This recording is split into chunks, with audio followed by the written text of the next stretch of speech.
Cinema துறையை பொறுத்த வரைக்கும் பின்புலம் எதுவுமே இல்லை என்றாலும் கூட திறமை மட்டும் இருந்தால் போதும், ஜொலித்து விடலாம், மக்களின் மனதில் ஒரு நல்ல இடத்தை பிடித்து நட்சத்திரங்களாக ஜொலித்து கொண்டு வாழலாம் என்ற பிம்பத்தை கொண்டு வந்தது திரைத்துறை. அப்படித்தான் தமிழ் சினிமாவில் இந்த சினிமா துறையில் எத்தனையோ பின்புலம் இல்லாத பிரபலங்கள் தன்னுடைய திறமையை மட்டும் நம்பி திரைத்துறைக்கு வந்து இன்று நட்சத்திர நடிகர்களாக ஜொலித்து கொண்டிருக்கிறார்கள். ஆனால் கமலஹாசன் அதில் கொஞ்சம் மாறுபட்டவர். அவருக்கு திரை பின்புலம் இருந்த போதிலுமே தன்னுடைய திறமையால் தனக்கென தனி சாம்ராஜ்யத்தை சினிமாவில் உருவாக்கி வைத்திருக்கிறார். அதை தாண்டி பார்த்திங்கன்னா, சினிமாவில் இந்த மாதிரி ஒரு நடிகன் வர முடியுமா அப்படின்னு சொல்லி எல்லாருமே யோசிக்கிற அளவுக்கு ஒரு மிகப்பெரிய நடிகர் அவர்.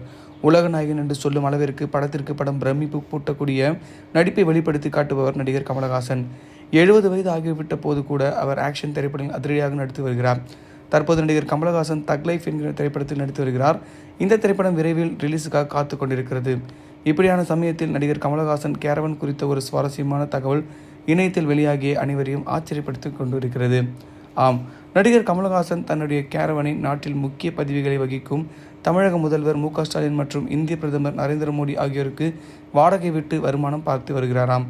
அது குறித்து தற்போது இந்த செய்தி தொகுப்பில் பார்க்கலாம். அதாவது அப்படி என்ன கமலஹாசன் கேரவனில் சிறப்பம்சங்கள் இருக்கிறது என பார்த்தோமானால், இந்த கேரவன் 8 ஸ்டார் ஹோட்டல் போல பல காட்சி அளிக்கக்கூடிய வகையில் 4 பக்கமும் ஏசி பொருத்தப்பட்டு இருக்கிறது.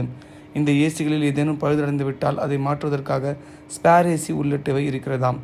கேரவனில் 1000 லிட்டர் தண்ணி கொள்ளளவு கொண்டிருப்பதாகவும் 2 மேக்கப் ரூமுகள் பிரம்மாண்டமாக இருப்பதாகவும் கூறப்படுகிறது.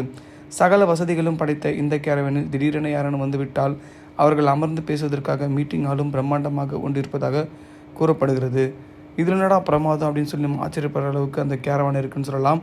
அதை தாண்டி பார்த்திங்கன்னா, இந்த கேரவனுக்குள்ளே இவ்வளோ விஷயங்கள் பண்ணியிருக்காங்களா அப்படின்னு நம்ம ஆச்சரியப்படுற அளவுக்கு கமலஹாசன் சார் ஃபுல் செட்டப் அதில் பண்ணியிருக்காரு.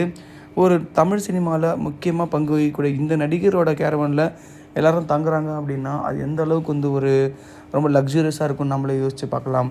சினிமா பொறுத்த வரைக்கும் ஒரு நடிகர் ரொம்ப காலம் நீட்டிக்க முடியாது. அதாவது சினிமா துறையில் ஃபஸ்ட்டு ஸ்டார்டிங்கில் பீக்கில் இருந்தவங்களாம் அதுக்கப்புறம் டம்முன்னு ஆகிடுவாங்க. அந்த மாதிரி இல்லாமல் ஒவ்வொரு படத்துலேயும் பிரமிப்பான விஷயங்களை பண்ணுற கமலஹாசன் தன்னோட கேரவனை இந்த மாதிரி ரெடி பண்ணியிருக்காரு அப்படின்னு திரையுலகினர் எல்லோருமே ஆச்சரியத்தில் இருக்காங்கன்னு தான் சொல்லலாம்.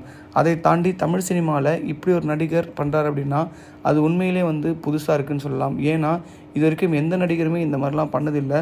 அந்தளவுக்கு தமிழ் சினிமாவை நேசிக்கிற ஒருத்தரால் மட்டும்தான் இந்த மாதிரிலாம் பண்ண முடியும்னு சொல்லி எல்லாருமே சொல்லிகிட்டு இருக்காங்க. அதை தாண்டி சினிமா துறையில் சாதிக்க நினைக்கிற ஒவ்வொருக்குமே கமலஹாசன் ஒரு மிகப்பெரிய இன்ஸ்பிரேஷன் அப்படின்னு சொல்லலாம். அதெல்லாம் தாண்டி இந்த மாதிரி பண்ணுற கேரவன் விஷயங்கள் அவருக்கு நிறைய பணங்களையும் சம்பாதிச்சு கொடுக்குது அப்படின்னு சொல்லி திரைத்துறையின் அவர் மேலே ஒரு பக்கம் பராமரிக்கம் கொண்டுகிட்டு இருக்காங்க. கமலஹாசன் கேரவன் எப்படி இருக்குன்னு உங்களுக்கு தெரிஞ்சுன்னா அதை பற்றி கமெண்ட் பாக்ஸில் பதிவு பண்ணுங்கள். மறக்காமல் நம்ம சினி ஜங்ஷன் சேனலை லைக் பண்ணி ஷேர் பண்ணி கமெண்ட் பண்ணுங்கள். சப்ஸ்கிரைப் பண்ணுங்கள் மக்களே.